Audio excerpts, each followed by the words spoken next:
the current MAGA has a mandate, but ultimately they're stepping into one of the most hostile places in the world.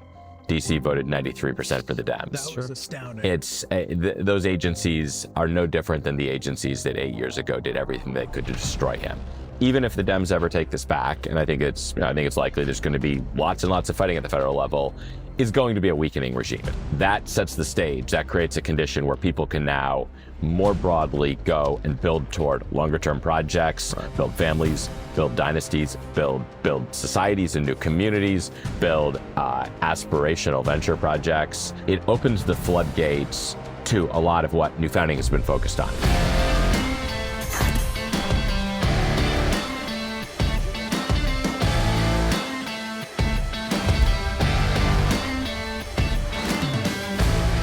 What do you think? It's a vindication. In many ways, it is a validation of a thesis we had since the beginning of New Founding, which is we started off, we launched it really in the month after January 6th, the month after, in some sense, the lowest point of the movement, the month when it was most thoroughly persecuted and censored. And then founded it on a vision of, or around a strategy of a positive vision for our movement. And if we were purely going to be defensive, if we were purely going to be a sort of Benedict option minority, it would have been way too ambitious. But what we saw, what the opportunity I saw was to bring together technology, especially disruptive technology, and a sort of new right-aligned politics, but really a politics of a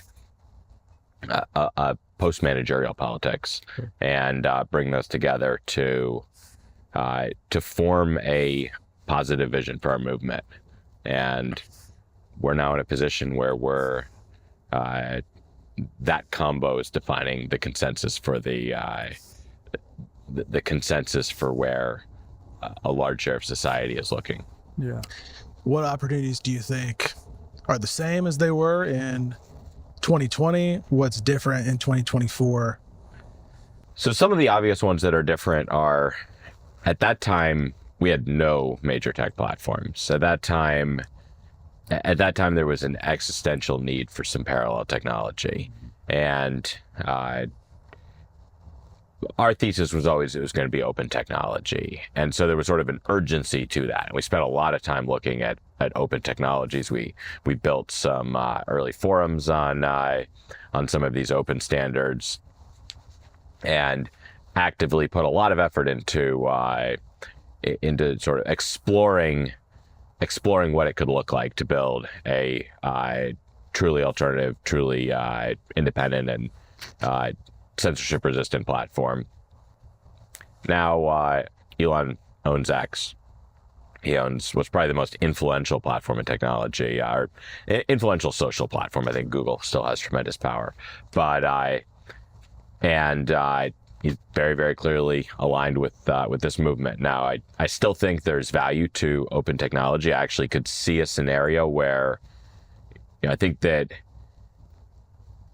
what this election shows is it proves it really is a nail in the coffin of true sort of managerial hegemony. But that doesn't mean there won't be violent strikes back. And I actually think that Elon may end up having incentives to move X in a open direction, a truly more structurally open direction. So I think that it's worthwhile to pursue those open technologies, even where there's functionality, even where someone who seems to be a political ally has a lot of functionality, but there's nowhere near the same urgency there. Right. Really, I invest very heavily in building a platform there now, rather than sort of constantly worrying that I say one impolitic thing and it'll be taken away. So I would say that's one of the most striking differences in tactic from how we thought about things.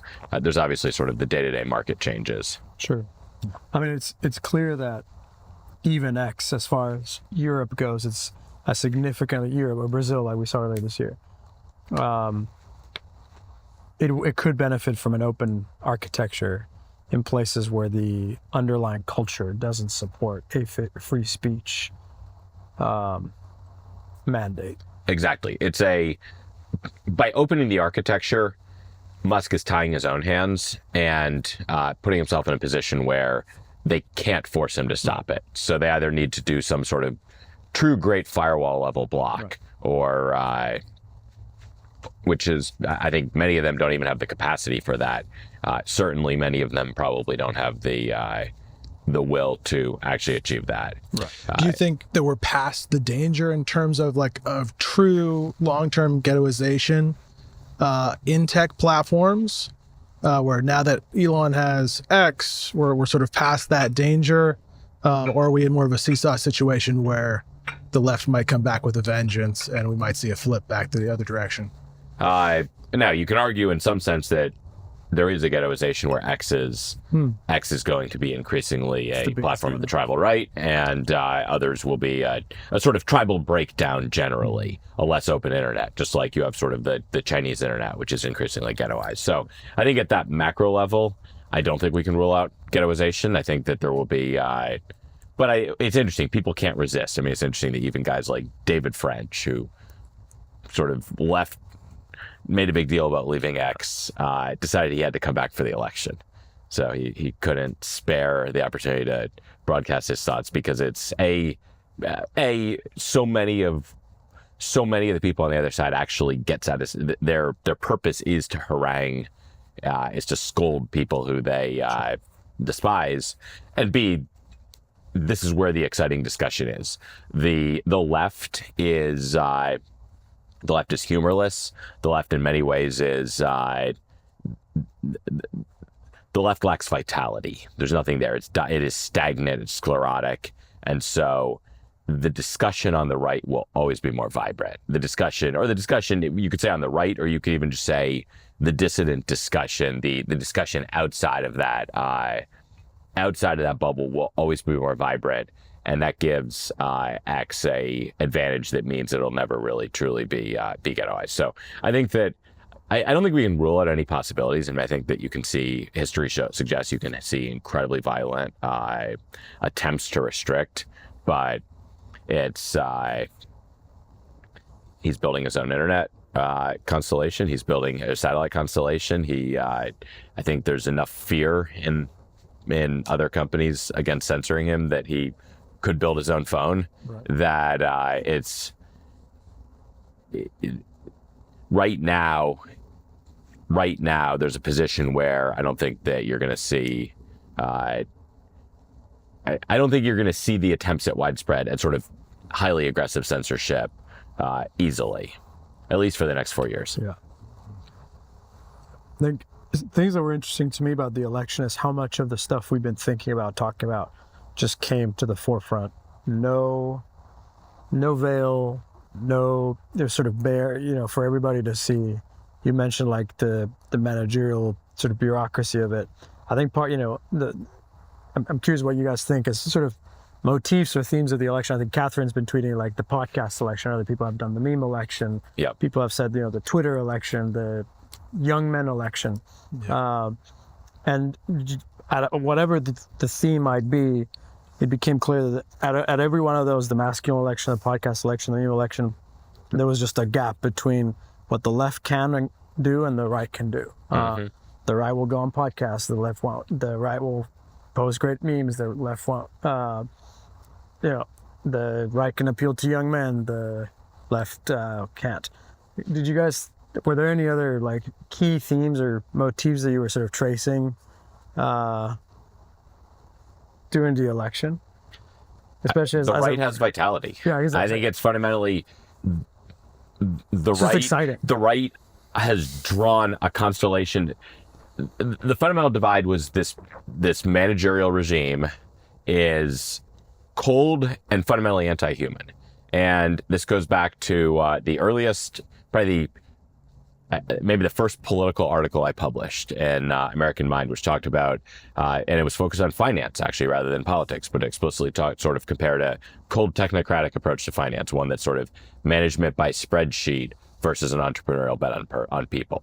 And the former epitomizes a managerial regime, a really the culmination of a progressive worldview, because the progressive worldview is ultimately a transhuman scientific vision for how we can continue improving society. And the fact that it's fundamentally scientific means it's fundamentally going to elevate calculation and engineering over humans. And ultimately that reduces, the problem is that as much as that can seem to accomplish great things through rapid scientific advance and such, that ultimately reduces to something that's fundamentally anti-human and really destroying the best of humanity. And the opposition, the right, really moved from something that I think was fundamentally defined by conservatism, which, to take the Buckley framing of it, is standing athwart history, saying no. That was fundamentally, it was a response to progressivism. Progressives are trying to engineer progress. Conservatives say no. But I think progressivism moved far enough, in particular, in some ways you could say, and I think Solzhenitsyn recognized this, the Soviet ideology conquered. The managerial ideology is actually the successor of the Soviet ideology. It's the same mindset. It's the same scientific engineering of society. And as that progresses far enough, you get to the point where it stagnates, it stops producing progress because it actually suppresses the humanity that is actually the product, the spark that drives any sort of innovation. So in that, I think in that environment, the dissent, a conservative, there's nothing left to conserve in some sense. A conservative, or there's not enough left to conserve. A conservative framing of the opposition is going to fail, I think, as we saw happen over the last sort of 10 or so years. Sure. And a sort of a pro-human, pro-innovation, free from the shackles of bureaucratic control opposition is going to become the defining one. I think that is a fun. It's a fun world to be a part of. It's a fun world for young men to be a part of. It's a fun world for certain types of people. It's also a framing that's very favorable for America. So a conservative framing, I think, is actually a very poor one for America, because America really does not have as much of a conservative. I know there's debates about this, but I would say fundamentally America has been a less conservative country. It's been a country that has been pushing boundaries and changing for a long time. And so that I think some would say that was sort of an inevitable loss. What drew me to coming sort of full circle back to the original new founding framing, it was that in a world where our movement had been defined by conservatism for so long, we lacked the capacity, we lacked a robust, well-developed, positive vision of where we should go. In a world where we lacked a positive vision, we're going to have very little, but that is seeing fundamental digital change, technological change. We're going to have less to say about where we should go. And we're going to lose the most ambitious people, because the most ambitious people, they want at least some sort of vision. They want a vision that celebrates technology to some extent, whether or not they're sort of actually politically left in their inclinations. If the right is fundamentally anti-tech, anti-change, and the left is pro-tech, they're going to go there. I think that what I saw was, and this goes back to sort of the Christian view of man, the Christian view of our calling, the dominion mandate. We are called to take dominion over the earth, to fill the earth and subdue it, the cultural mandate, to create culture, to build civilization. And if that's our call, we don't have to fear technology. Certainly, technology can be used for good or for evil, right, but we can embrace technology as a tool toward that positive vision. Certainly one that, when carefully considered, can be levered toward that vision. And so the opportunity was to actually develop a positive vision, really in many ways for the first time for the right. What is something that we can ultimately aspire to? I think that Trump started pointing in this direction when he reframed it from sort of classic, you could say sort of conservatism reduced to principles or axioms and reframed it around make America great again. That is a positive vision. It's not necessarily a sort of broadly fleshed out positive vision, but people certainly understood what it is not and what it stands against. The opportunity sort of in the wake of that was a much more, I would say a much more ambitious and far-reaching vision for the movement, embracing the ability of technology to get there and offering something that could ultimately inspire many of the sort of greatest entrepreneurs, the most ambitious people, young men generally, and I would say American culture. Like I'd say American culture is fundamentally drawn to that sort of aspiration. It's, for better or worse, I would say this means America is probably going to be a less settled place in many ways. I think many people sort of rightly recognize that many sort of with I would say virtuous conservative sympathies recognize that that is costly. Markets can be disruptive.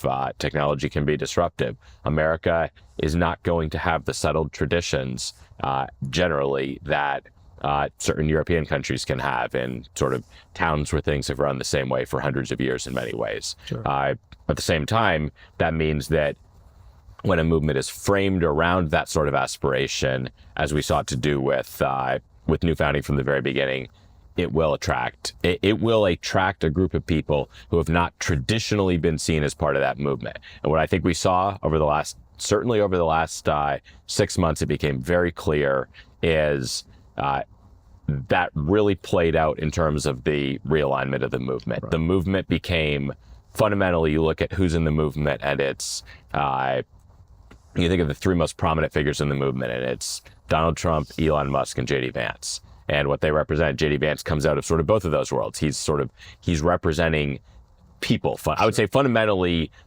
what Trump is standing for is this idea he loves America and he wants to make America great.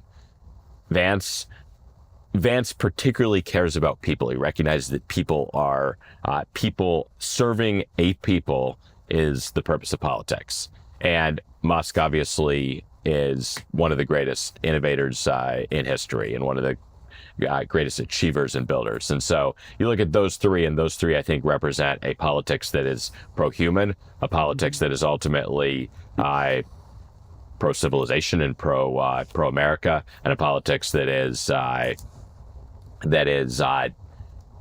drawn to and inspired by frontiers and great achievement. Yeah. I think Tucker and RFK fit right into that crowd as well. And when you think about those five people, the energy and the capacity between the five of them is off the charts compared Incredible. to Yes. the lip side, which is basically empty suits on this ticket. And I think that was the biggest thing that stood out to me in this election was the contrast in energy between the two sides, where ever since the assassination attempt, the sort of fiery ball of energy on the Trump side was just like 2008 Obama level energy that was running nonstop. Yeah. And if you were part of it, if you were in touch with it, you saw that. And I think obviously the betting market saw that. But people who were more focused on the technicals, even conservatives, were very pessimistic. The ones that were experienced political operatives who were focused on the polls, old school, focused on the technicals, thought up until the very end that Kamala would win. Nate Silver, I ran 80,000. But if you just went to the primal, just pure energy, positive vision element of it, it was clear all along. And who's going to turn out? Who's going to turn out? Trump massively moved young people, massively moved men, but he massively moved young people sort of as a whole, as a group that traditionally didn't turn out and certainly did not go for the right. And that I think defines, and what I would say that does, and this sort of is a good way to point it forward, is that really defines what we have to work with. I would say the current MAGA has a mandate, but ultimately they're stepping into one of the most hostile places in the world. DC voted 93% for the Dems. That was astounding. It's those agencies are no different than the agencies that 8 years ago did everything they could to destroy him. They're going to face battle after battle just to achieve small things. Right. Some of the biggest things they could go for would be significant deportations. That's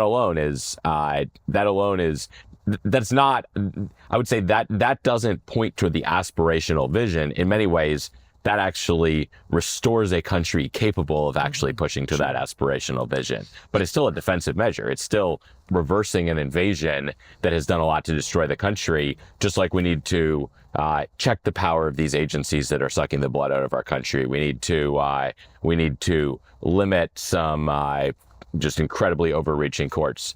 That's what they're going to have to spend their time doing. Right. So what that does is it creates space for us. It means that Americans across the country can now build things knowing that their federal government, which has proven to be lawless for at least 4 years, is not going to go out and aggressively target them. They can move to red states. They can go to places where there's even more ability to really build bastions that will be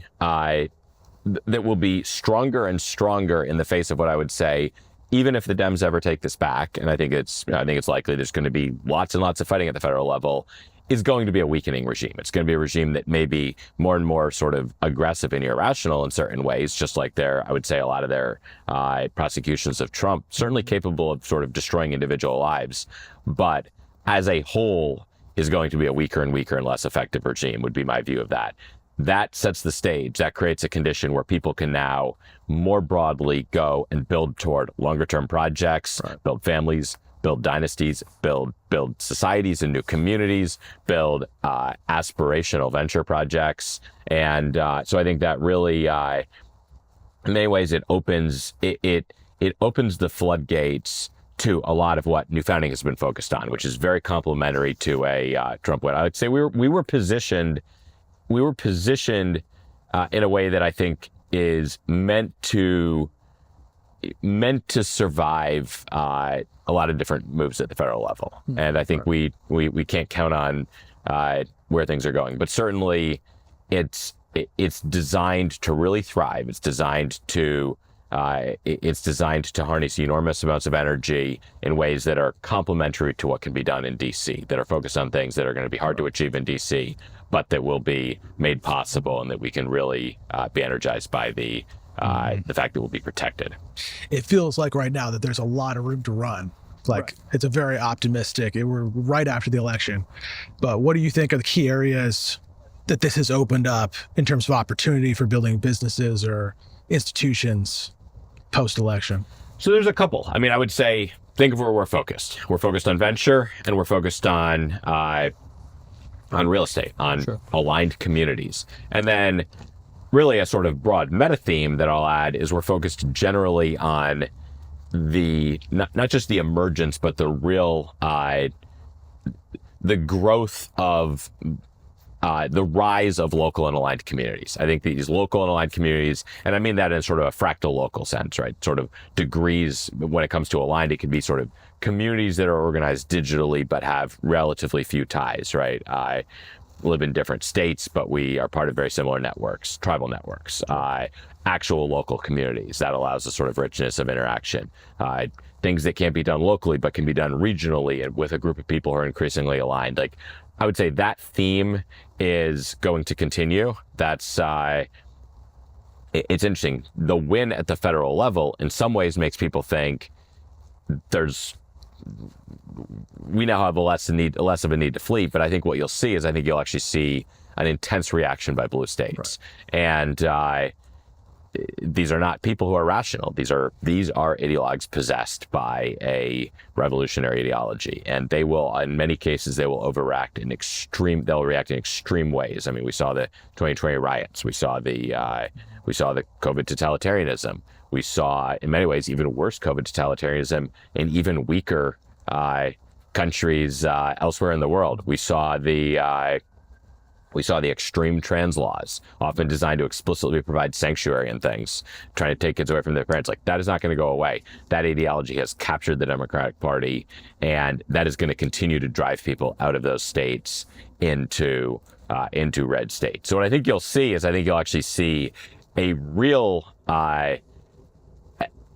perhaps even acceleration of the national sorting that is bringing people together. And in that sorting, again, they're looking for aligned jobs. They're looking for aligned. They know what they're fleeing. They want aligned institutions. They want actual communities. There's a real sort of there's a real sort of rise of the heartland as technology frees people to increasingly work where they want to live in smaller towns, and people who are leaving a blue state are often sort of very open in their view of where they move. They know what they're leaving. They are very open in moving toward something that is going to really satisfy what they know they want. That's one theme, and I think that's a very significant one. And I think we'll continue to see just a growing consolidation of power, of sort of societal trust at the local and aligned level. Mm-hmm. Another theme is digital technology is deeply, deeply disruptive to existing institutions, to the point that you're going to see sort of a rise of deep fakes and such that are going to mean you're going to increasingly distrust every interaction with people who aren't sitting in front of you. And that is going to reward communities that are able to provide a richer way of alternatives to what are currently satisfied by national institutions with local networks, local communities. So I think you'll see a hunger for that. And you'll see a real rise. There will be a real energy of entrepreneurs. I would say there's sort of an inspiration factor, right? You see people like Musk. You see other people who are really embracing a politics that makes sense. There was something providential about the Starship catch happening right during election season. It was like, I mean, obviously it had nothing political per se. It was literally a SpaceX mission, but it was sort of the largest political advertisement on the right that you could come up with. It's worth like, going. This is what we do. Yes. What our team does is we send amazing things to space and we cash them. We just do amazing things. That was basically what that. Yeah, the energy was similar. It's almost like a moon landing in terms of everyone watching it and sharing it. We can actually do great things again. Yes. Yeah. And we thought our society had forgotten how, right. And on the other side, yes, these are not possible with the other team's vision. So I think that just inspires entrepreneurs. That inspires people to go for things. So I think what we'll see on the venture side is we will see. So sort of that broad theme is sort of local and aligned communities, and there's especially with things like AI and other tools.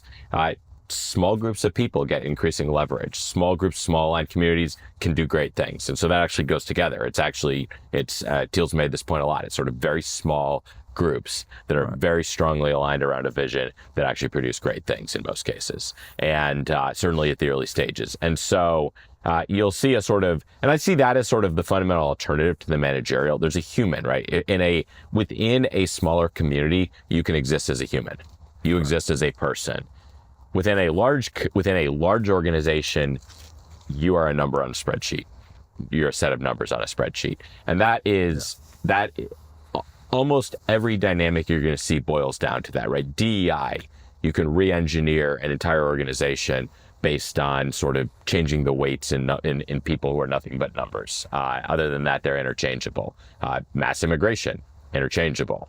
Just replace this sort of set of skills, this profile with this one, and you can sort of scale up the economy, right? That's the managerial model. And I would say the human model relies on entrepreneurial bets of people, and entrepreneurial bets on people can only occur within sort of human-sized communities. And so I think that theme we'll see sort of time and time and time again across the board. And we'll see the sort of rise of fractal networks, ranging from the very small and very local all the way up to sort of state and regional level. But the sort of that bias toward the local that systematically is sort of systematically advantaged as people lose trust in the distant and the abstract, and as they look for that human connection. I think the other thing in venture, the bullish case on adding to what you said is, if Musk and Trump and that team is able to, even in some small way, reduce regulatory capture of agencies, reduce, just bureaucratic glut that, if you have a rocket, you can't launch it because of eggshells or whatever. It should open up, not just inspire young guys to go and found new companies, but it should actually enable very bold bets to be taken. Yes. Because all of a sudden, we talk to guys all the time who want to build in this space or in that space, and in many cases, the biggest hurdle for these big bets is just, I'm going to run into regulatory capture. Yes, it's just not allowed. Exactly. I think that's exactly right. It's illegal. Yes. It's illegal to build the solution I want to build. There's literally every step is probably pulling teeth if you can figure it out. 100%. And everybody knows this is the solution. It could have been built in 1971 in many cases, but it's illegal to build it. And if that regime can be toppled, and you can just open wide the path for young men to build great things again, then you could actually see some of the best bets come out over the next 4 to 12 years. How feasible do you guys think that is to dismantle the regulatory blockers, to cut down the government size? I think people are optimistic right now, but the 65 million people who voted for the left and the machine that got them to still exists. It didn't just explode like the Death Star, after the election. It's all still there. How feasible do you think it is to actually do those things? So this is where the election is huge, I think, is there's momentum in that direction already, right? The reversal of Chevron, a number of other court cases. Sure. So the courts were moving in a direction.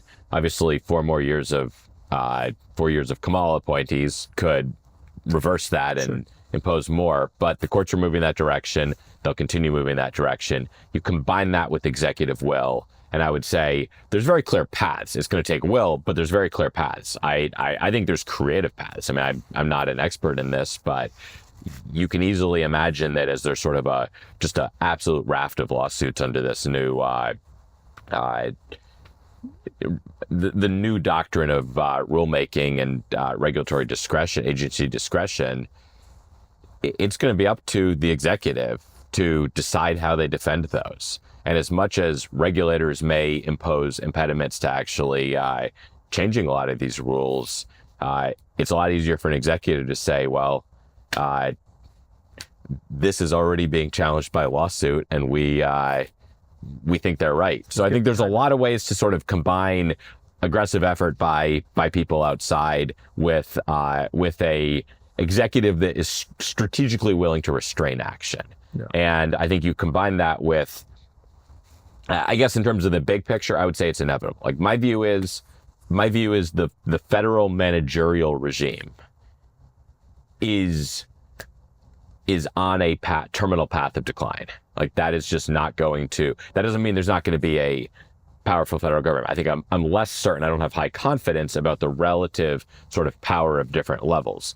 But as a large managerial or bureaucratic regime, that's gone. That is going to disappear. That lacks capacity. I think the era has passed. And I would say within 20 or 30 years, I think a vast share of that's going to be gone. Now, is that going to be sort of nice processes where those rules are reversed and all the sort of Administrative Procedure Acts is followed sort of the whole way down, or the sort of neat court decisions? Or is it more like, in many cases, they may just lose capacity and people just start ignoring them? I mean, there's a lot of different scenarios where, or how about this one? How about red states? How about they lose capacity to the point that red states explicitly start saying, we're a sanctuary, we're kicking out the EPA, we're kicking out the EPA enforcers from this state. Or we'll just not cooperate with them. Sure. And we'll sort of throw some wrenches in when they try to do it.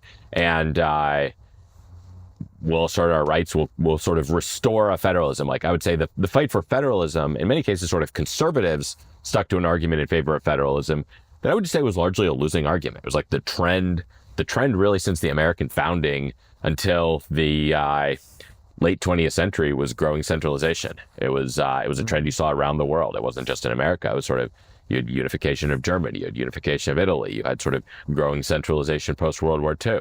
So federalism, I think, was a nice theory, but it was, I suspect, somewhat inevitable that sort of large-scale institution would win out in sort of a sort of macro competitiveness. I would say the macro forces today are in the opposite direction. I would say they're toward the dissolution of those sort of centralized bureaucratic institutions. And so fighting for federalism at this point is almost like you're on the, I don't like to say the right side of history, right? You are on the right side of a macro trend that goes beyond what any of these institutions can control. So I think that is a powerful trend that almost sort of inevitably signifies the end of a lot of this. Now, does that mean that the federal government is going to disappear? I think that's a very different question, because I think that you could see a strong executive and there's a lot of questions that are very unclear about what sort of the shape of regime will be in the digital age. Sure. And I don't know the extent to which it's sort of deterministic, but things that we can't really know, or even things where decisions now can have a profound impact on that. But I could easily see something where a very strong executive plays a role in something, or even sort of, as Poulos would talk about, a sort of shared catechesis of bots, sort of a shared, it's decentralized governance. There's lots of digital mediators, in a sense, of all sorts of activities, but they're organized around some sort of shared value. And so I think there's a number of different outcomes, but they're not going to look like the modern bureaucratic regulatory state. Right. That I think means you can take bets. You sort of, when you push the envelope, it's almost like when you push the envelope on regulation, the wind's at your back. You have a good chance of winning. You have, not only do you have a good chance of winning, not only do you expect it's more likely you win your lawsuit, but there's going to be more organizations that jump in to help you with your lawsuit. There's going to be more funders who are investing in those organizations. There's going to be sort of all sorts of, you start to take those first steps. And this again goes to what we felt at New Founding, right? We took some of those early steps at New Founding, what felt like a very dark time for the movement. And it just feels like there was a tremendous hunger for it early on. And now there's a tremendous energy there. Right. It's like so many people are gravitating to this. And I think you'll see that. And that's a place that inspires doers to take action. Yeah. It's a dynamic. Yeah, 100%. I'd be curious to see, to your question, if Musk has clearly gutted, part of his process or whatever is delete, and then only add after that. Did it famously with Twitter. I wonder though if the game in politics is different, like the topology of the arena, if you want to call it, is different enough that, in many cases you can't even fire bureaucrats. So it's not to say that he can't do it and the team can't do it. I think it'll just,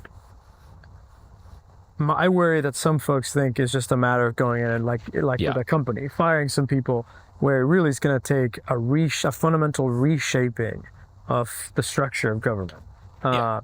Like ripping things and that out. may not be pretty, right? I think that's why that's why I think about what I see as sort of inevitable over a 20 to 30 year time horizon. Right. How we get there, very hard to say. The most likely one, right, is you just start to see more resistance to these things. So the bureaucrats stay there, they get their hands tied more. For many bureaucrats, they're probably fairly lazy. Like they would probably just as soon sort of sit there and collect a paycheck. So they'll continue to collect paycheck. Now, ultimately, if you have a bunch of people who are doing nothing and you have a government with a massive deficit, like sooner or later, those paychecks are going to face structural pressures as well, whether that's sort of massive inflation, and ultimately the way it's dealt with is you just don't raise the salaries as fast, whether that's a major monetary and financial crisis, whether it is mass layoffs. I think that it's hard to say the order those come, but I think it's their power will dissipate, and as their power dissipates, the money flowing into that space will follow. But it's not like they can just go in. I don't think it's like they can just go in and I think in theory they could. Yarvin had an interesting piece earlier this year where he talked about what a true unitary executive would look like, and I think he called it a bareback presidency, and it was a sort of a president who goes in and reasserts a level of authority constitutionally that has within the bounds still. well certainly within the written bounds of the Constitution, far outside the bounds of much legislation and norms today. But again, you sort of reverse. We're talking about levels of reversing Marbury versus Madison, and sort of the assumption that the Supreme Court has the final say on things, and ultimately, as president, there's an ability to just assert a prerogative granted in the Constitution, regardless of what courts say. That's sort of I would say that is a particular vision, and that is actually a vision that would, in many ways, probably it could meaningfully restore a higher degree of federal power, because there's this idea of sort of power leakage, right? Power is as the bureaucracy is ultimately stagnating in a way that is actually dissipating power and becoming lacking any sort of state capacity. So the version where the bureaucracy remains intact is actually a version where the federal government becomes less and less and less powerful. And as it becomes less powerful, it becomes less capable of resisting alternative poles of power, such as strong states, such as strong entrepreneurs. Sure. So I think it's hard to predict these different scenarios. I think there's sort of interesting insights about how a particular person could approach them. But I think the direction, again, over the 20 to 30 year period, there's sort of huge variables that we can't know in terms of ultimate level of centralization. Yeah. There's huge variables I believe we can know in terms of decline of some of the existing what seem like extremely powerful institutions, and then there's sort of huge uncertainty around the path. Mm-hmm. Yeah, even the New York Times, I think their phrase was Trump has a permission slip for a stronger executive force. Well, it's a mandate. I like to say they routinely told us that he would end democracy, do X, Y, Z, reject this. Mm-hmm. Essentially, they warned us that he would use power in fairly extreme ways. People voted for him anyway.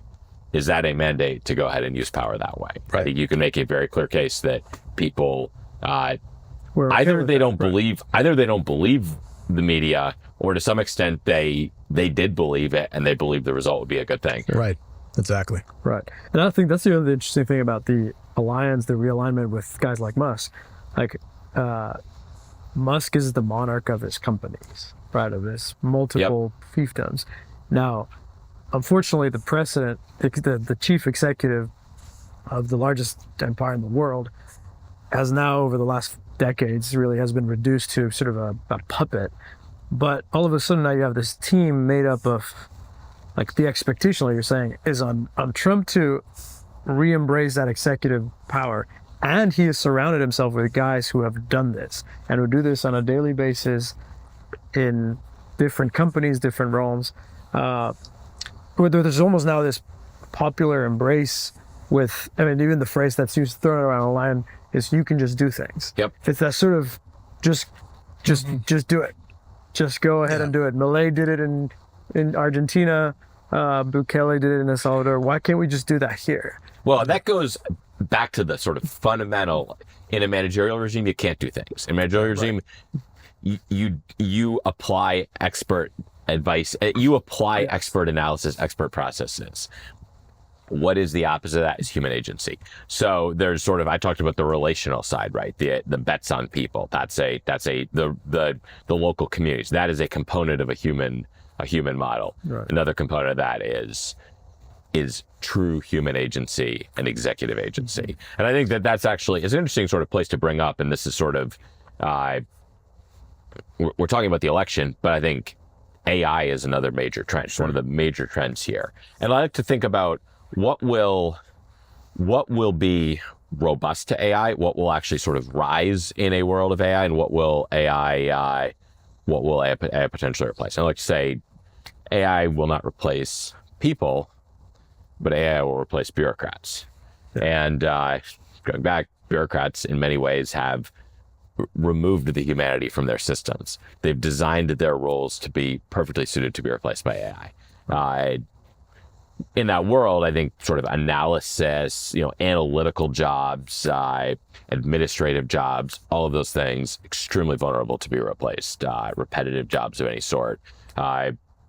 What is going to rise? What is going to do well? What should we be bullish on? First and foremost, executive agency. Right. Executive agency, ultimately, the AI doesn't decide what to do. The AI is direct. The AI is a very powerful lever. And effectively, you can now have a single person who's effectively managing thousands, hundreds of thousands of AI agents. That is more efficient than any sort of like human organization. In a bureaucracy, as it gets larger and larger, that person, that executive, has to distribute power very widely in a way that in a managerial system ultimately results in a sort of bureaucratic oligarchy, because there's no other way to manage an organization that large.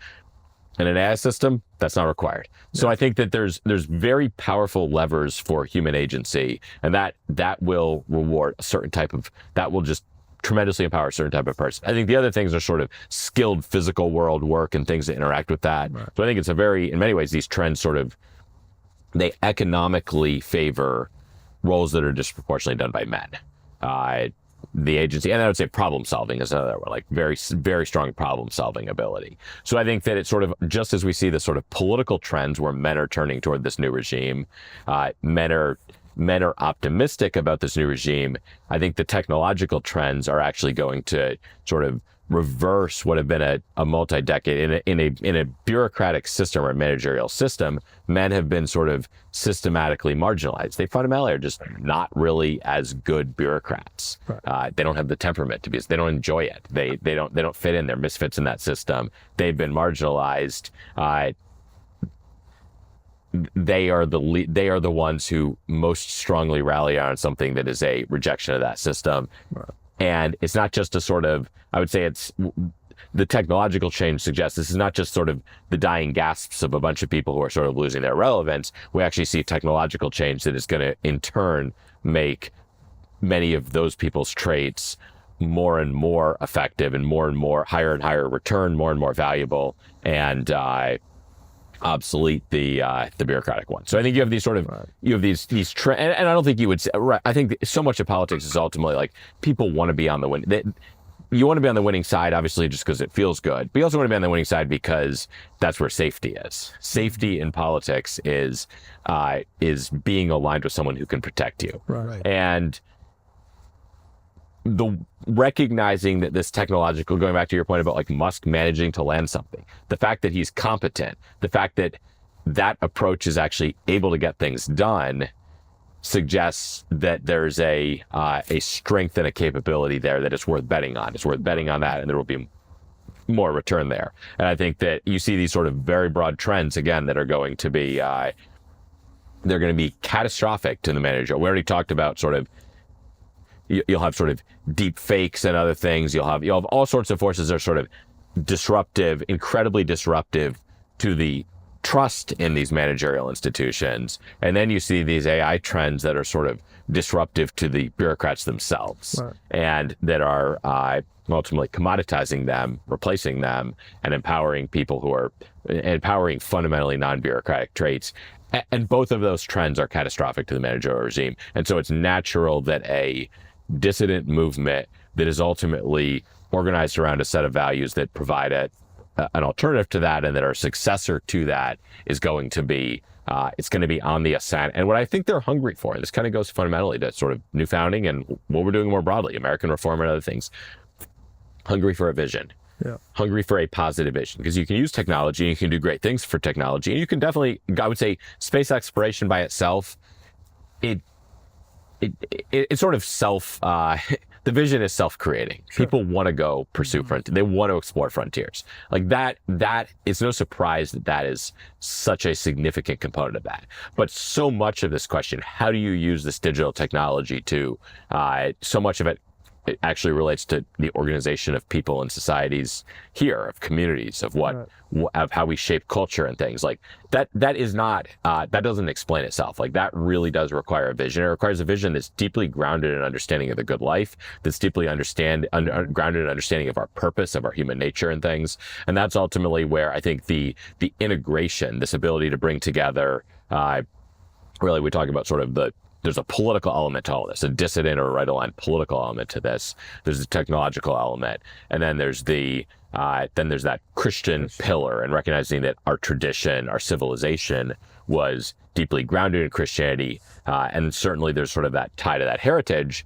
But there's also something that answers the most relevant questions today that so many people are hungry for, that they recognize. I mean, from a very basic economic perspective, you can think of sort of as something rises, there's going to be a demand for its complement. As this technology rises, a complement to the technology is the religion and the vision that answers questions about people and about what we use it, really, that answers the fundamental questions about what we use it for. And I think you can either suppress that and end up with a sort of transhumanism that's fundamentally a techno-utopianism, and it's sort of technology for its own sake.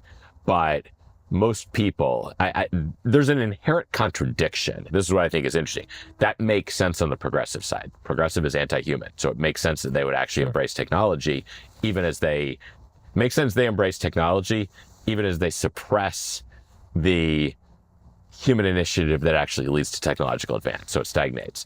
On the other side, though, that sort of transhumanism doesn't actually work. It's fundamentally in tension, because ultimately it's about a rejection of the human, and yet so much of what inspires people here is the achievement, is sort of great human achievement. It's great technological advance that we recognize as the product of humans, and so there's a tension if you try to suppress the human or replace the human with technology. And ultimately, I would say, a true sort of pursuit of the human does actually, particularly in our society, particularly in our civilization, particularly with our heritage, lead in at least many people to a hunger for God.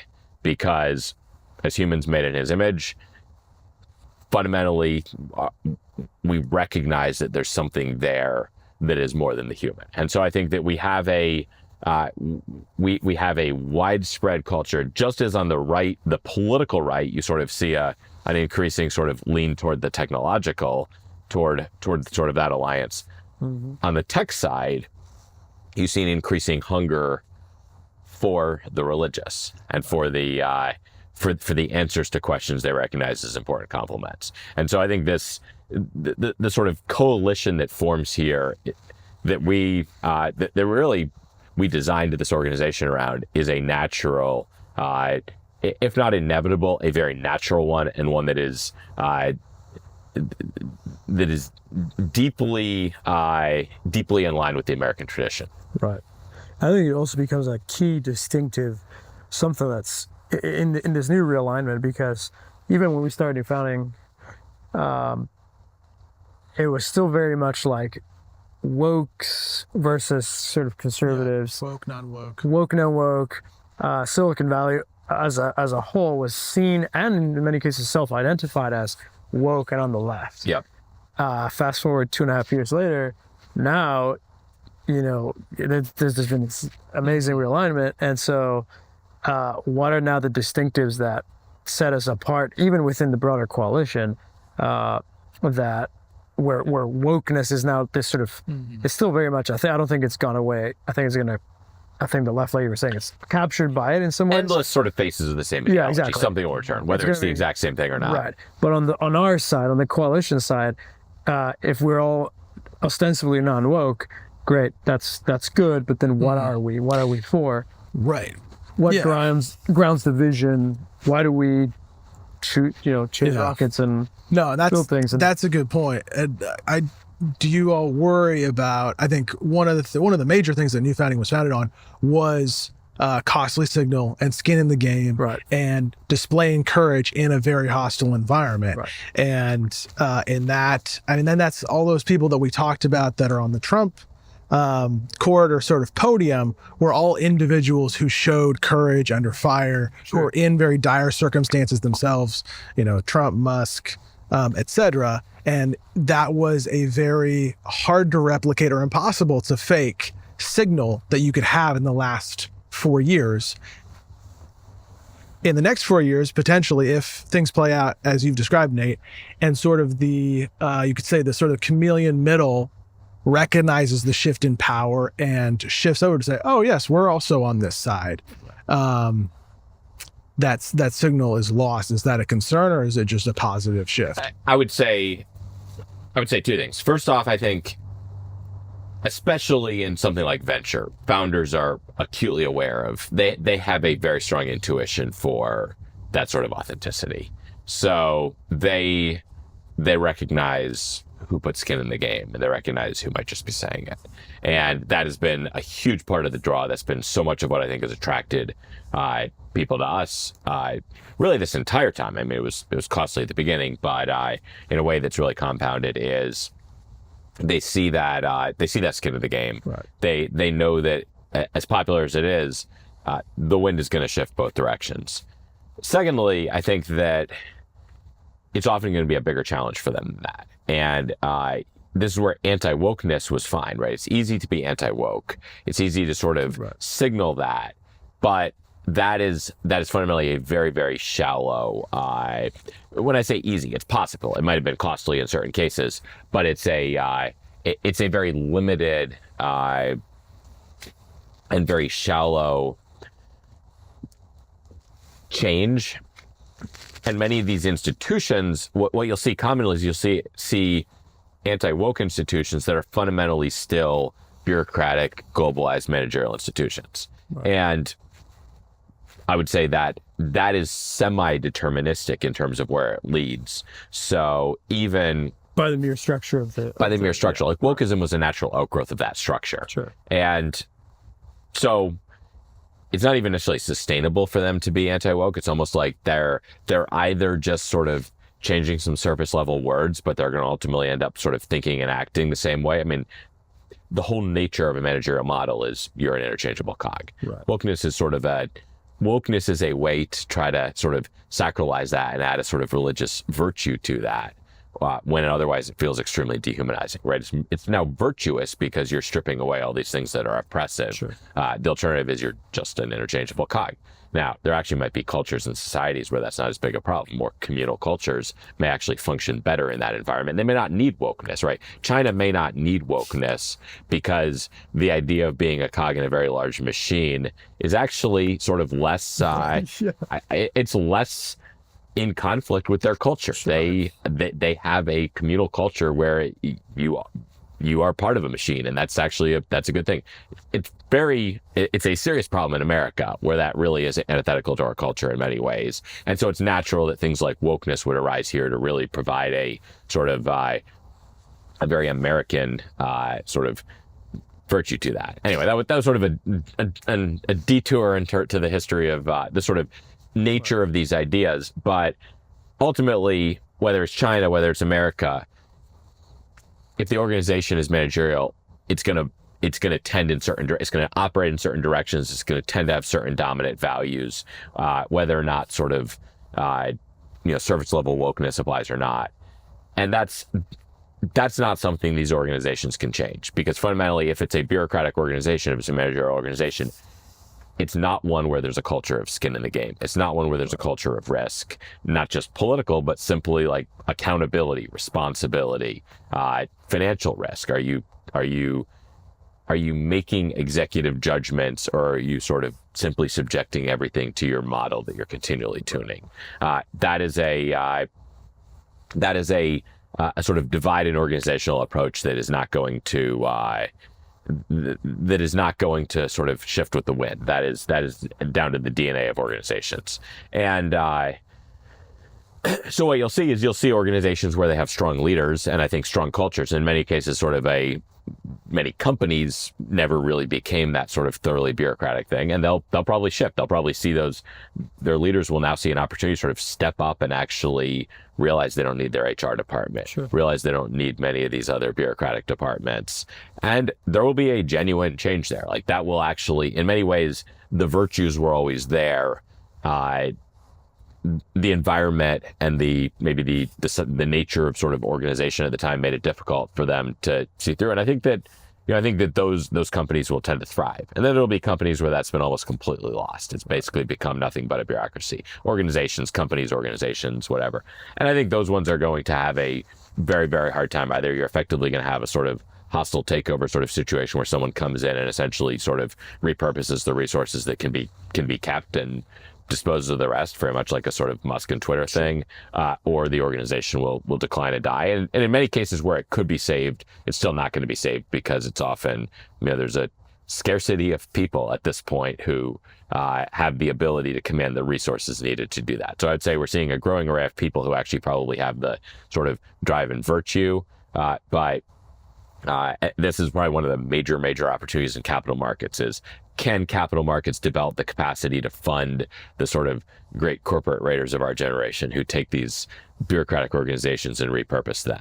And again, the model of managerial finance, which PE increasingly has become, is probably not going to do a very good job of that, because it's designed to fund as much as possible. I think it's become designed to fund not strong executives who come in and sort of dislodge it, but actually people who come in and bring in sort of McKinsey style consultants and process improvements, Sure.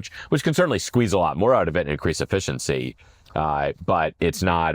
It's a different anthropology. It's a different anthropology. It's a different sort of DNA of the organization. Right. So I think you'll see some major opportunities there.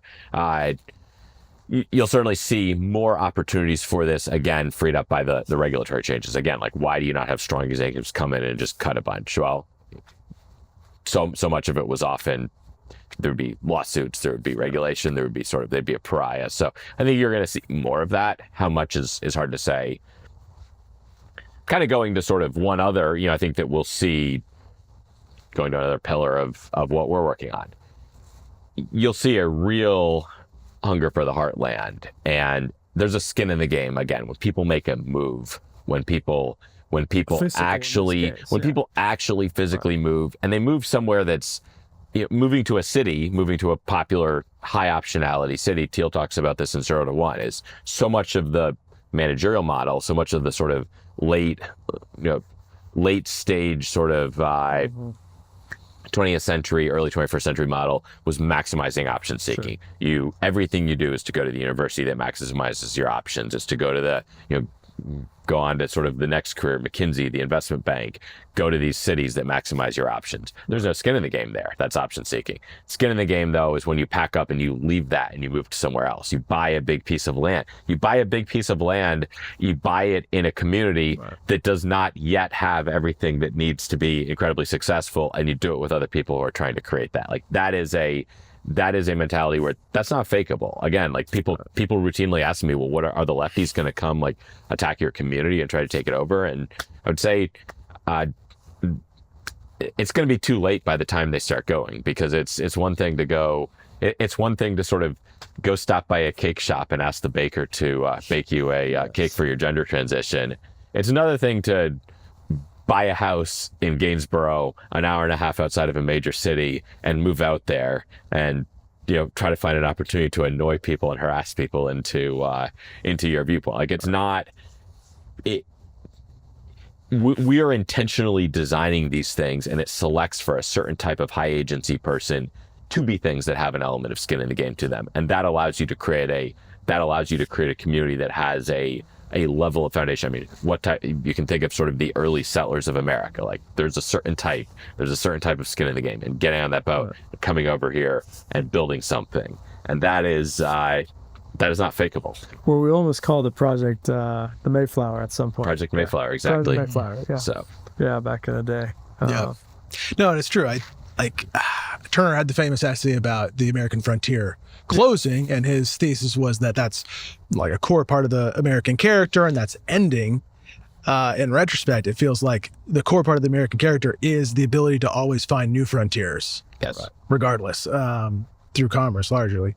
Are you concerned at all, talking about PE and government, are you concerned about them having sort of plundered the future, in the sense that those models that you've talked about were largely reliant on low interest rates for PE, inflation, the national debt? The current regime has been ramping up the plundering via the national debt, whether it's laundering money or just taking out more debt. How big of a millstone is that around our neck? Is that something that is going to catch up with us and swallow up sort of the entrepreneurial spirit or the agency drive? It's a serious problem, and it's a problem that has brought down civilizations and empires before. So You're I think supposed to answer. I grew up in the middle class. Yes. The non-political. It is one of the most significant problems we face, and I think it would be foolish to underestimate that. Part of why I look at that sort of fractal local self-determination as a solution is the more self-determination you have at the local level, the more you can insulate yourself. In a world where you have a massive national debt that funds that funds sinecures for 3 million government bureaucrats and transfer payments to an enormous number of people or whatever, that's hard to overcome. And realistically, has a huge national debt that's probably funding the retirements of huge numbers of people. Right? If your savings are in fixed income, your bank is invested in government bonds, you're a creditor of that regime. And that's there's kind of two scenarios. One is that gets paid out, and that is a massive tax and an increasing tax on the sort of the productive class. Right. And that it's one of the things that makes me hesitant about very large scale national projects. I think they're incredibly important, stuff like what Musk is doing and other things, but there's a lot of scenarios where going for that just may not work if credit isn't available for various reasons that are outside of your control. And so I think we want to be cognizant of that. But the more your community has self-determination at the local level, the more your state has self-determination at the local level. Imagine your community's wealth is invested primarily in land in the area, productive businesses in the area. There's more food self-determination, right? You're less dependent on sort of currency swings and trade for things. The more your state, even if let's say your state banks actually, and regulation again is a factor, but let's say your state banks have their reserves in, let's say they primarily hold sort of mortgages on local assets and other things like that, and there's even sort of currency and interest rate hedges there, then ideally internally managed hedges. That is an economy that is less susceptible to be plundered. Now, it could be that sort of a vast debt is assessed against them and the feds come to collect it. But an increasingly weak federal regime is going to lack the capacity to really do that. It's the kind of sort of the sovereign individual thesis is sort of productive communities can increasingly sort of just fork away and escape that regime. The most productive people can actually move. And if the most productive people can actually move, then there's a limited ability for the feds to actually extract the value needed to pay that. So it may be catastrophic for the regime. It may be catastrophic for large segments of society. But the more you've built sort of self-determination, the more and another form of that is, let's say your sort of external income comes from things like software applications. You own land, your community has land, they own houses, their wealth is primarily stored up in sort of paid off houses and things like that. A lot of the income is people have sort of built remote software applications or whatever, and they're getting money in multiple currencies around the world. Like that is a very hard community to just that is a hard community to tax. And so generally authorities are going to go where the money is easier. And you see that actually in many cases in countries that have very high. And where's the money easier? Ultimately, the money is easier with the printing press. Ultimately, there's only so much you can do. There's only so much you can do in terms of taxes. And so you tend to have higher and higher inflation because the printing press is ultimately the politically palatable alternative. And so you see that around the world, right? You see these countries where they have high inflation and who's able to protect themselves? Ultimately, communities that own fixed assets, that have things like software jobs that earn money from outside of that area. They can do fine in that environment, even as certainly people who are creditors of that regime, most sort of direct example being owners of government bonds just get absolutely decimated. And so, huge problem. I think our solution, fundamentally, the central focus, and this is, a lot of people are focused on sort of American industry, American greatness, stuff like that. I think there's a lot of great effort there, but ultimately I worry that a lot of that, and I think it's necessary for our country, and I celebrate it, but I worry from a business standpoint, a lot of that is also vulnerable to this sort of expropriation that may happen in a way that can produce rewards. That may not continue. Yes. Well, counting on trends that may not continue, or building things that are sort of easily taken. Disruptive. And in some cases, the sort of taking they're not even easily taken in a productive sense, but they're taken. There's the government imagines they can extract, and it'll actually destroy in the process. It is a large, fragile entity. Now, you can get large enough. I would say people like Musk get large enough that they may be able to position themselves at a point where they can prevent that. But it's really the mid-sized ones. They're still coming after him. They're coming after him. And now, if this was an all or nothing bet, like had he lost this election, a very close election, had he lost, right? Had his bet lost, there's a very good chance they would have destroyed him. I mean, I think he could have lost all of his businesses. They could have tried to throw him in jail. Yeah. They could have tried to kill him. Who knows? He has a history of all or nothing bets in his career, and this may well have been another one.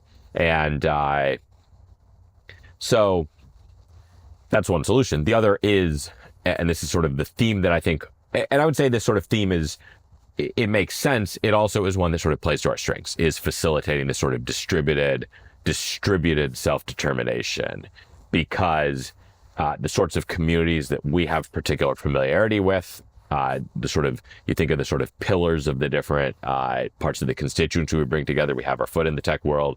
I would say we're not leading technologists. That's not our expertise. We're not going to compete with many of the best sort of crypto people or the best, physical world engineers. We have our foot in the political world. We're not sitting here in DC. We're not sitting there in DC. That's not really, we're not focused on that administration game. Right. We have our foot in communities around America, particularly Christian communities, churches, things like that. That is a set of networks, and that is a set of cultures that are particularly suited to lead the way in much of this distributed self-determination. And that distributed self-determination, that sort of local self-determination, is what will insulate us from the sort of expropriation you describe. So I think that it's, and I would say not just insulate, but ultimately be anti-fragile, because ultimately, imagine a sort of highly inflationary regime, a sort of broad set of, say, financial collapses. If you're able to protect your community, if you're able to sort of survive and maintain a high trust network in a environment where you see a catastrophic collapse of many of the leading institutions, collapse in trust of the institutions, collapse in sort of institutional capacity, there's now a very high demand for what is offered in that smaller network. And those that are positioned in an entrepreneurial way, those that are positioned to scale, can build on that. Obviously, you have some, let's call it sort of the Amish style, where they hunker down. They're high self-determination, but they're not necessarily going to grow in the aftermath of it. They're just going to sort of keep going along. Right. They'll grow because they have a lot of children, but they're not necessarily massively changing. But if you combine that with sort of this entrepreneurial American spirit, a high self-determination with that entrepreneurial American spirit, you now have something incredibly scarce, and suddenly a large share of the country wants it. There's a capacity to build on that and sort of build an institution, especially if you're adept with technology, start to build institutions, start to build solutions that can scale rapidly, and that can sort of use that to mediate, offer that trust, offer the benefit of that trusted network to far more people. And so I think that's sort of the hopeful side of what is still a very grim scenario potentially. Like I'm not going to rule out that grim scenario, but I think if we play our cards right, if we take the right steps, we can at least protect ourselves to some extent. And I think even those who play it best, it may be extremely painful.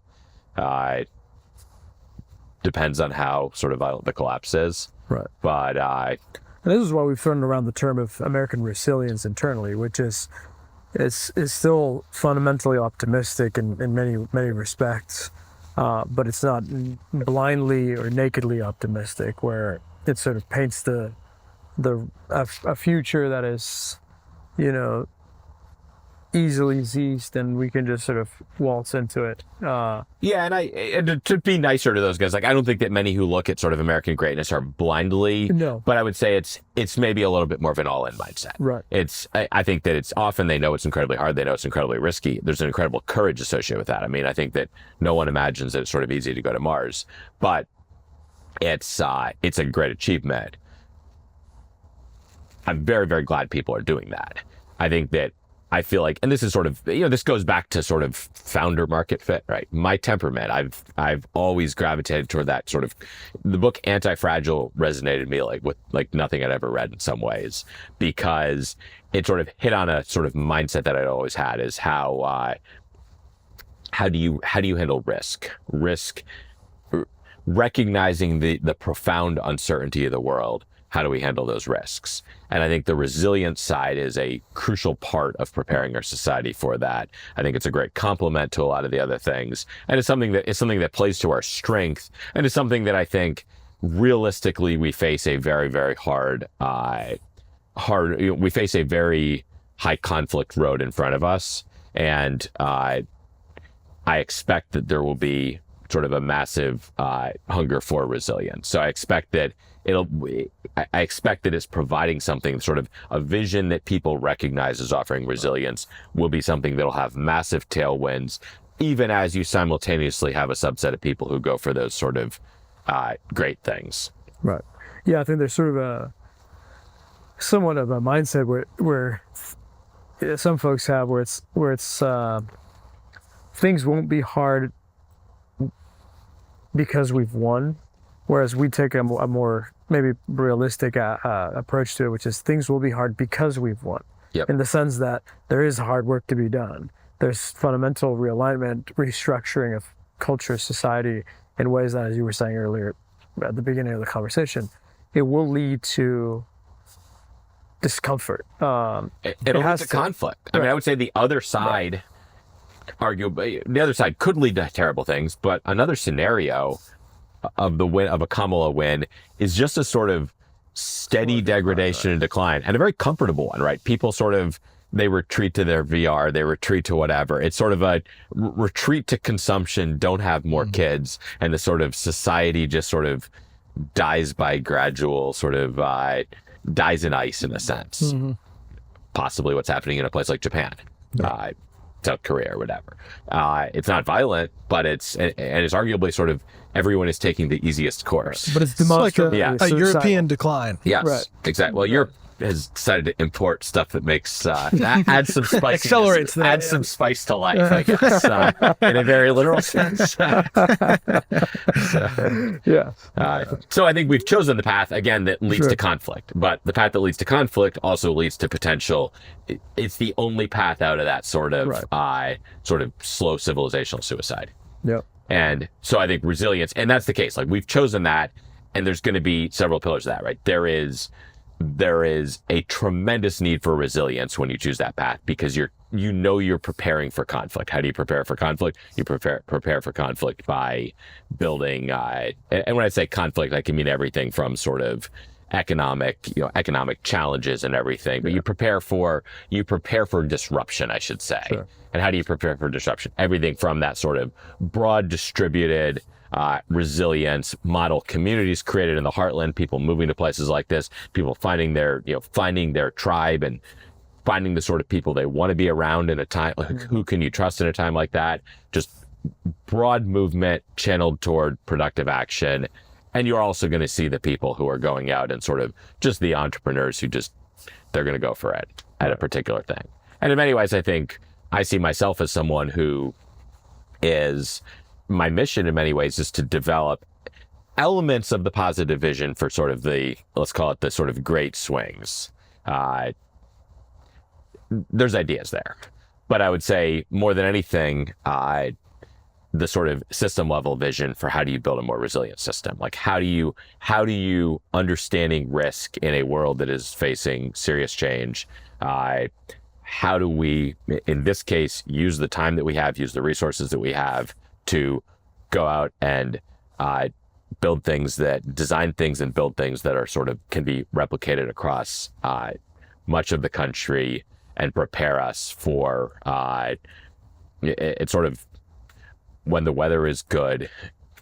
When the weather is good, you go plant your fields, you harvest your fields, you're ready for winter. We don't know. Again, that's a highly predictable system. In a system where it's not as predictable, I think many people aren't as inclined to do that. But an awareness of the level of disruption we face. How do we think about how to sow the seeds for both being resilient in the face of that, and ultimately setting ourselves up to. And this is really where the sort of ambitious positive vision comes. What would a win look like? If we set ourselves up right, then how do we, then we ultimately can be shaping the values of the dominant institutions in society. Our people can be doing that. And we need a vision for what that looks like. And I think the right, again, has not well enough developed a positive vision for sort of what our aspirational society or aspirational way of life or aspirational institution should look like. Trump comes in and Trump does a tremendous, I think Trump directionally recognizes something incredibly inspiring. He surrounded himself with people in many cases who are fleshing that out even more, or actually realizing that even more. Ultimately, there's a tremendous opportunity to pursue something inspiring and ambitious there. Mm-hmm. As we go into 2025, and we'll close with this, what key projects should people keep that we're building? Should people keep an eye out for? Sort of initiatives where we're directing our energy and focus. What would you highlight? The real estate one is fascinating because it's so tangible, I think. And we just announced publicly the location. Yes. Yeah. Last week we publicly announced Gainsborough as the center of our first real estate community. Yeah. And there's tremendous energy there in terms of the number of people who have bought into it, in terms of the type of people who moved there, the type of businesses who moved there, the sort of hunger, the pastors who are moving there, the sort of churches that are going to emerge. And I think in many ways, potentially pioneer a new model of really Christian ministry and Christian society. I think that is something that stagnated enormously. I was talking earlier on an American Reformer Twitter space that the managerial model of Christianity of evangelicalism is in many ways sort of at its end and dying off.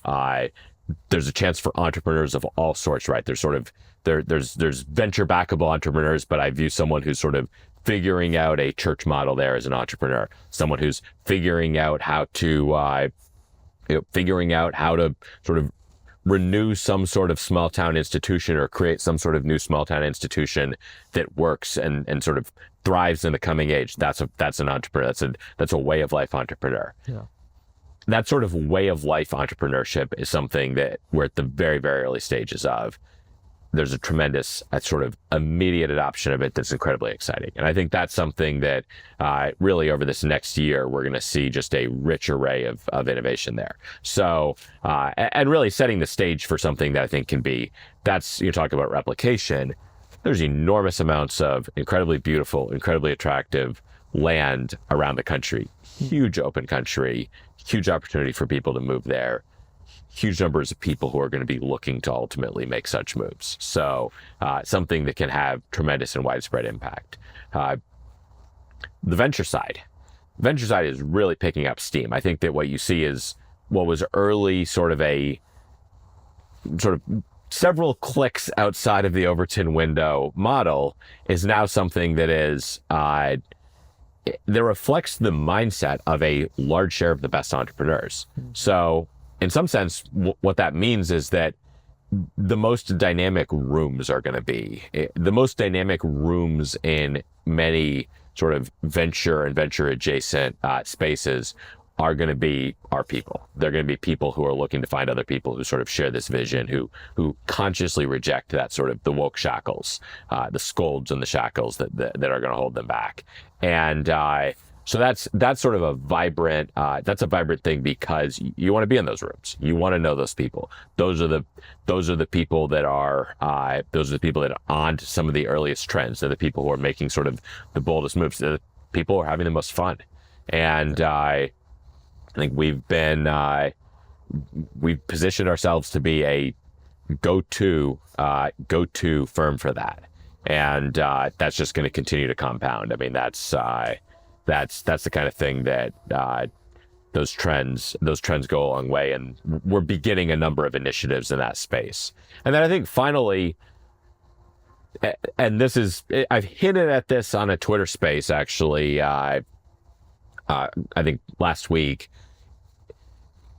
There's some sort of central themes coming together, and this is where we talk about American resilience. This is where we talk about some of the new framing. I've historically framed new founding in an explicitly right-wing way, been very explicitly political. I'm not changing that. It's a political from that sort of broad sense of politics. I recognize that we are focused on questions that have a very strong political salience to them.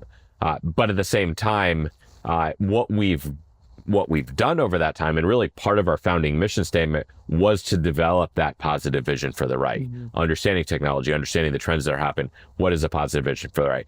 Where I think we've had some really exciting moves just in the last few months, even since publishing that larger strategy and vision manifesto in July, is really crystallizing how to describe that in more concrete and more objective terms. So we don't have to sort of limit it to that. And that, I think, is going to be reflected not just in a sort of crystallized vision for the organization, which provides something to rally around, but actually likely some new projects that are reflected in how we organize our own network and how we start to sort of concretely bring people together in ways that reflect that vision at a very large scale in a scalable way. And so we have some projects in the works there that are instantiations. I mean, first, we just have that concrete vision. And I think the right has, for a long, long time, suffered from a lack of such a vision. So I think as that comes out, as we experiment with it, as we sort of wordsmith it, as we do all the things that are associated with turning abstract ideas into something concrete, that itself is a product. I mean, distilling something down to 3 or 4 words is one of the best products you can come up with. Coming up with, building a movement around Make America Great Again, building a movement around other things. And I think that there's a tremendous value to actually developing concrete ideas that can inspire and rally Americans in a decentralized way. But secondly, there's some projects in the works that will actually organize that and potentially even provide mechanisms to help facilitate larger scale organization of the same networks that are driving the venture, same networks that are driving the real estate. So over the next year, I'd expect to see a significant development there. I think that we'll see a significant as we see the first year of the administration, you'll see some major wins in Washington. Without question, there'll be some major wins. There'll also be some areas where there's sort of major headwinds. And I think that just one of the interesting things about being business is sort of being prepared to adapt to whatever those are. There'll be areas, I mean, talking about sort of our cities initiative. Trump's talked about charter cities on federal land. That's the kind of thing where we're setting ourselves up. I think we've already demonstrated and proven, in some sense, one of the strongest capabilities to actually move people. The strongest capability to move people to actually settle in an area in a way that's going to create a coherent community. That sets us up to be a key partner as these opportunities arise, if these opportunities arise. So those things could be huge. Those things could also take time, not happen in the first year, face far more headwinds. We can do the same thing in a distributed way, whether that happens or not. So I think that be ready to. I mean, I think just to give another example of how sort of companies can complement policy. One of our portfolio companies, Primer, founded by Ryan Delk. amazing, innovative education company providing micro schools to fill demand as you have school choice. You're starting to see school choice legislation open up all over the place. In Texas, I think it's a high likelihood we get it. It's happened in other states. Sort of like you have the policy change open up a landscape of opportunity. There's an entrepreneurial opportunity to fill that, often an entrepreneurial opportunity that a venture-backed startup can fill. So there's a number of places where that could happen. I think you're going to see some major policy wins, and you're going to see some major major demand that results from that, and you'll see some major entrepreneurial solutions to those opportunities. Yeah, awesome. Good stuff, guys. Great stuff. Cool. It's great. Good conversation. Yeah, good times. Thanks for listening to this episode of the New Founding Podcast. New Founding has become a rallying point for founders and investors who are taking serious bets in the face of a stagnant business culture. Our venture fund backs founders building dynamic companies, powered by American ideals and a positive national vision. These are the kinds of founders that embody the optimism and competence of the people who come on this podcast. If you're interested in investing in our fund, check out newfounding.com/venture fund and follow the link to apply.